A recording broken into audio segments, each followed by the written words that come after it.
So I wrote that ditty and then put together an EP, and I did it with my buddy Nathan Yacino.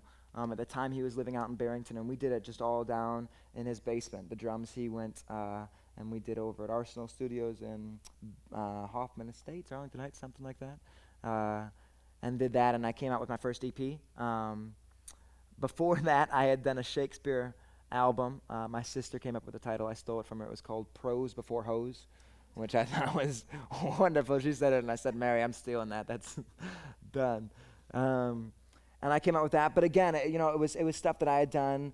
It was all scratch tracks. At the time, to me, it felt like, this is not, I wouldn't listen to this and think, this is an artist I want to get into.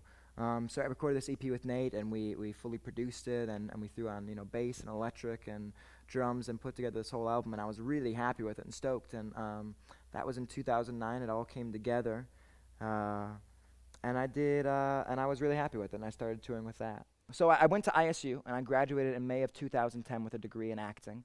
And at the time, in fact, always, my entire life, it has been this nonstop dichotomy of acting or music, and how do the two work together.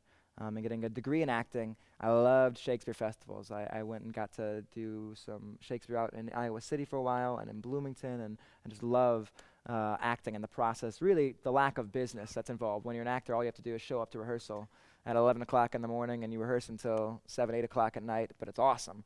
And music, there's much more business involved. I have to worry about people showing up, and that's always a doozy. So there's been this nonstop pull back and forth, but then in July of 2010, I had just been praying a lot about it and trying to figure out exactly which do I go with? Do I go with music or do I do acting? I have to choose one, I feel like, at least for a period of time, to really dig into it and become excellent at something as opposed to becoming a jack of all trades nonstop. So I decided in July I was going to figure out a way to raise money to go and record an album, a full length, and started putting together a process. And thank God my mother is an accountant, because she helps me figure out what a budget looks like and a layout for all of that.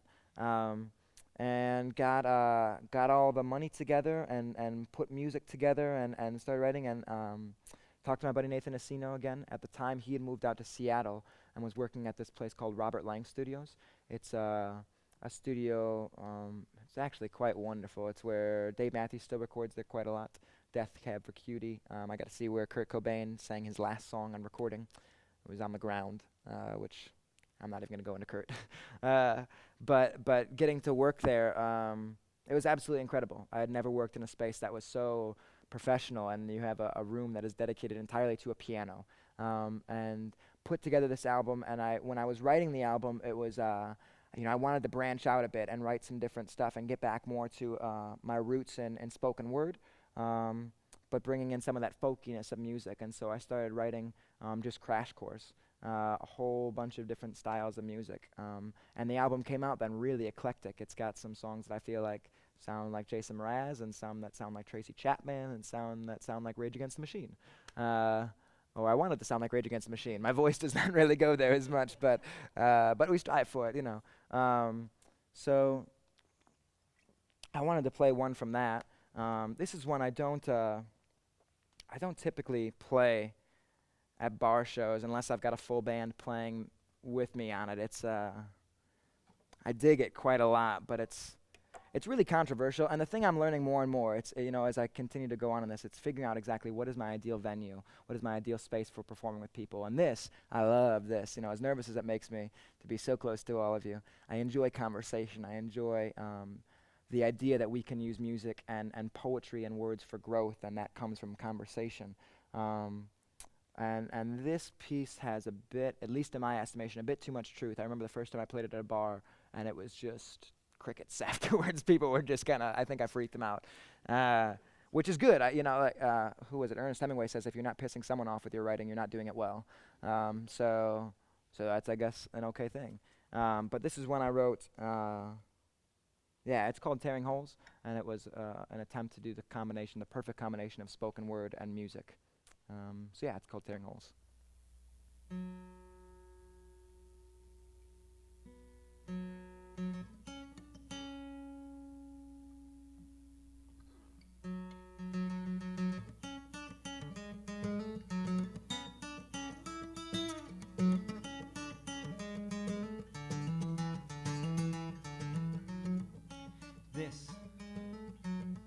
This is for the men in this room who honestly think they'll find what they're looking for by getting inside of a woman instead of inside of themselves. It's for the women in this room who wear respect like their bra straps, always off their shoulders, out of sight if even present. They walk empty-chested, bare-hearted through the door like they're playing billboard for all their favorite stores, selling themselves far short to any of those men who will just pay attention. He's been watching you tonight, and I have seen this look in his eyes.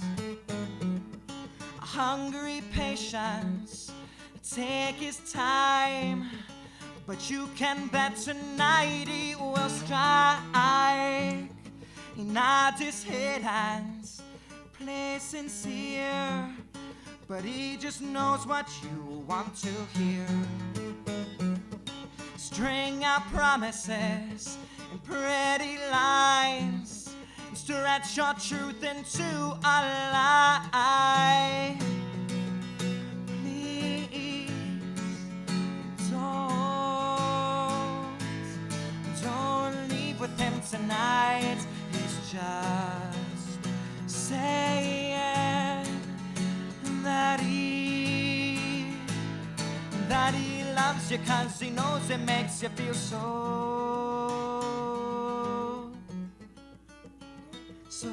right.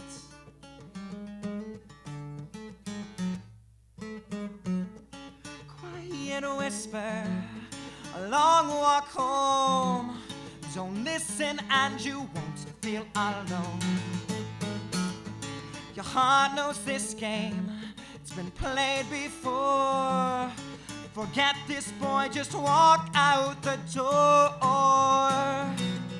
Please don't leave with him tonight. He's just saying that he loves you 'cause he knows it makes you feel so right.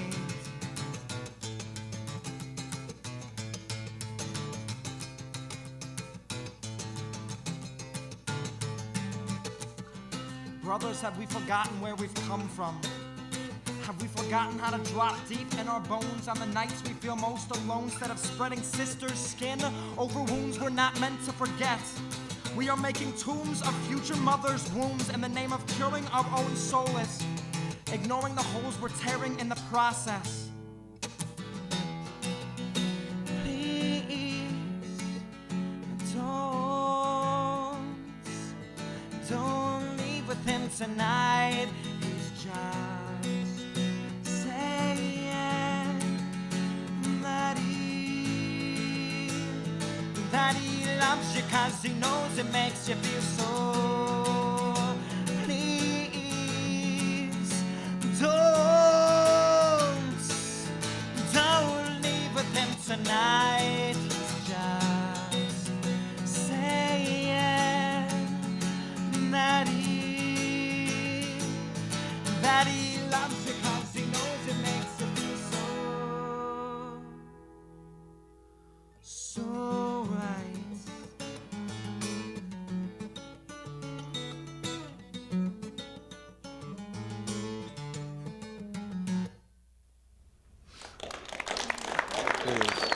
Thank you so much. Thank you. So I'm going to play just a couple more for you all.